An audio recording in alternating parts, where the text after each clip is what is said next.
الله معكم أحبائي. آخر تطورات الحرب بين روسيا وأوكرانيا حتى مساء 15 من يونيو. الجيش الروسي يتمكن من السيطرة على بلدتين، واحدة في كوستانتينيفكا وأخرى في جبهة خاركيف، والقوات الروسية الأخرى تواصل التقدم في داخل مدينة كوستانتينيفكا مع عمليات تقدم في جبهات ميرنوغراد. أيضا القوات الأوكرانية تشن هجوما واسعا جدا في جبهة فولشانسك. فما الذي يحصل؟ تابعوا التفاصيل حتى النهاية كي لا تفوتوا أي معلومة. وهناك فيديو نشرته ظهرا يهم الجميع، تأكدوا من مشاهدته ومشاركته ليستفيد الأصدقاء. نبدأ من مدينة كوستانتينيفكا في الجهة الغربية للمدينة ونحو الشمال. نحو هذه المنطقة تقدمت الوحدات الروسية مسيطرة مثبتة سيطرتها في كامل هذه المساحة باللون الزهري التي تشاهدونها أمامكم. عمق التقدم للوحدات الروسية كان قد بلغ 1.11 كيلومتر بامتداد 1.34 كيلومتر. العمليات مستمرة بشكل كبير.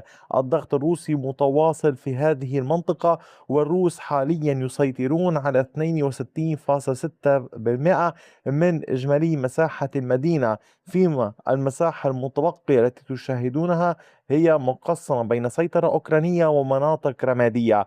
العمليات الروسية كما أشرت لكم في وقت سابق مستمرة، والجيش الروسي يحاول الضغط من الأطراف هنا نحو هذه الضاحية بالتزامن مع عمليات هجومية من هذا المكان للضغط على الجيش الأوكراني وتشتيت نيرانه. وبدلا من أن يتفرغ الجيش الأوكراني ليشكل خط دفاعي في هذه المنطقة، يعني الروس يحاولون عبر الضغط من هذا الاتجاه إجباره أيضا على توزيع قواته لحماية كامل هذه المنطقة وأيضا نحو الشمال أكثر. وبالتالي العمليات مستمرة بشكل كبير. فيما يتعلق بسيطرة الوحدات الروسية على بلدة في كوستانتينيفكا، فوحدات الجيش الروسي تمكنت من فرض سيطرتها الكاملة على دوفا بالكا. هنا الجيش الروسي تقدم وفرض سيطرته على كامل هذه المساحة باللون الزهري.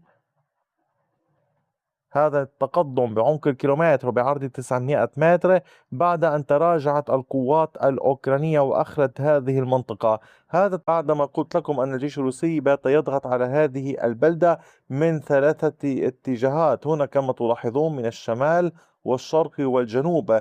وكان الأوكران خاصة بعد أن سيطر الروس على روسكيشني يعني يخشون أن يكون هناك عملية تطويق على نطاق أوسع، فيمكن قول اضطروا إلى سحب قواتهم. حاليا الوحدات الأوكرانية تحاول التمركز والبقاء على كامل هذا الطريق الموجود هنا في هذه المساحة، مع محاولة تشكيل خطوط دفاعية لحماية هذه المنطقة من أي تقدم روسي نحوها. نتحدث عن ميكولابيليا.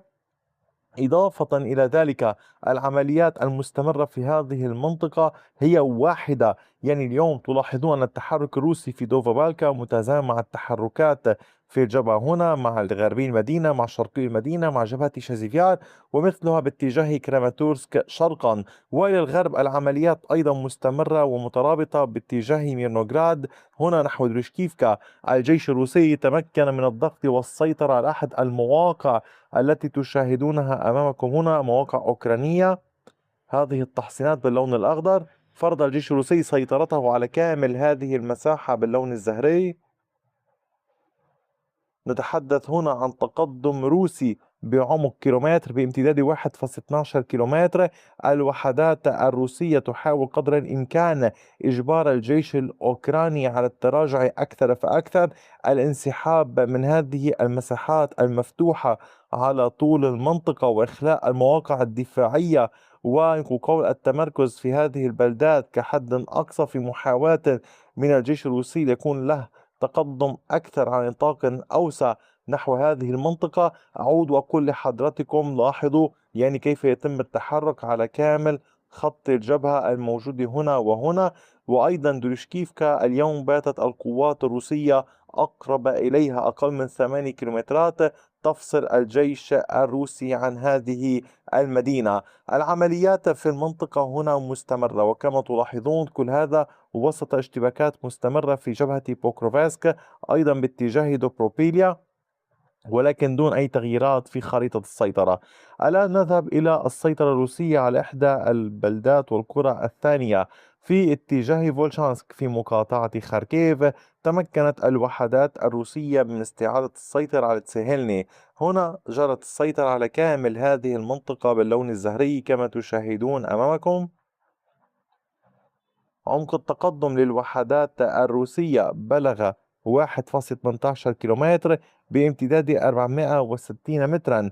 الضغط الروسي كبير في هذه المنطقة. هذا الضغط يعني هو كان في محاولة لاستعادة السيطرة على الجزء المتبقي من ليمن هنا على طول هذا الشارع وباتجاه تسهيلنيا، ولكن نجح الروس مبدئيا بالسيطرة على تسهيلنيا ويسعون بضغط كبير إلى التقدم في ليمن مع استمرار العمليات باتجاه فيلتشا، حيث تسعى القوات الروسية لفرض سيطرة أكبر وإعادة تأمين محيط مدينة فولشانسك بعد الهجوم الأوكراني الكبير. ولكن ما الذي حصل هنا؟ على مقربة عدة كيلومترات أو مئات الأمتار الجيش الأوكراني شن هجوما واسعا جدا، فتمكنت القوات الأوكرانية في هذا الهجوم من الضغط والسيطرة على كامل هذه المنطقة باللون الأزرق في اتجاه فيرخيا بيساريفكا. سيطروا على نصفها وأكثر تقريبا. عمق التقدم للوحدات الأوكرانية بلغ أقل من كيلومتر ونصف على امتداد 3 كيلومترات. كما تلاحظون التقدم في هذه البلدة ومحيطها، ولكن أيضا كان هناك عمليات إضافية. ما المقصود؟ هذه المنطقة شيستريفكا التي كان قد سيطر عليها الجيش الروسي سابقا دخلتها القوات الأوكرانية وتشتبك مع الوحدات الروسية فيها. تحولت هذه إلى منطقة رمادية. أيضا هذه المنطقة الرمادية ككل كانت سيطرة روسية، يعني الأوكران يخترقون باتجاه المنطقة هنا ويحاولون استعادة السيطرة الكاملة، والروس بدورهم أيضا يعملون في هذا القطاع. لذلك كلا الطرفين موجودين هنا ويحاولان يعني السيطرة واستعادة السيطرة عليها. فما الذي سيحصل؟ أيضا هذا أمر يجب مراقبته. وأيضا بالقرب من المنطقة هنا باتجاه رافسكي عبرت الوحدات الأوكرانية في هذا الاتجاه واخترقت القسم الشمالي، وتحولت هذه المنطقة من سيطرة روسية إلى منطقة رمادية. العمليات الأوكرانية مكثفة. أيضا هذا كله لم ينتهي، كان هناك محاولات للضغط باتجاه المنطقة هنا باتجاه بريليبكا، ولكن الوحدات الروسية في هذا الاتجاه تصدت للقوات الأوكرانية ولم يكن هناك أي اختراقات، وبقيت البلدة ومحيطها تحت السيطرة الروسية. أحبائي، اليوم نحن نشاهد معركة كبيرة جدا في هذه الجبهة من فولشانسك. كما قد رأيتم أيضا في بداية الفيديو نشاهد معركة كبيرة في كوستانتينيفكا، ولكن ضمن كل هذا أيضا هناك معارك في جبهة ليمن في المنطقة المحيطة في شمال دوناتسك. القوات الأوكرانية تواصل محاولات الاختراق في هذه الاتجاهات ككل مع محاولات مستمرة للضغط على الجيش الروسي، فيما القوات الروسية تواصل العمل داخل مدينة نيمان. على صعيد العمليات والضربات الروسية التي حصلت، فكان هناك موجات ضرب صاروخي ومسير روسي استهدفت كييف. العديد من المواقع. طبعا مئات المسيرات جرى استخدامها أيضا لاستنزاف الدفاعات الجوية.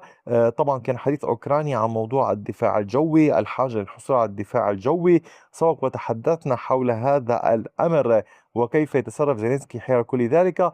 أيضا في مقابل كان هناك ضربات أوكرانية باتجاه العمق الروسي طال عددا من منشآت النفط. أحبائي، هذا كان كل شيء حتى الساعة. أي جديد سأوفيكم به لاحقا. أعود لأطلب من حضراتكم مشاهدة كل ما تقدمه القناة. هناك فيديوهات تعرض ظهرا أحيانا مساء، وليس فقط فيديوهات متعلقة بروسيا وأوكرانيا.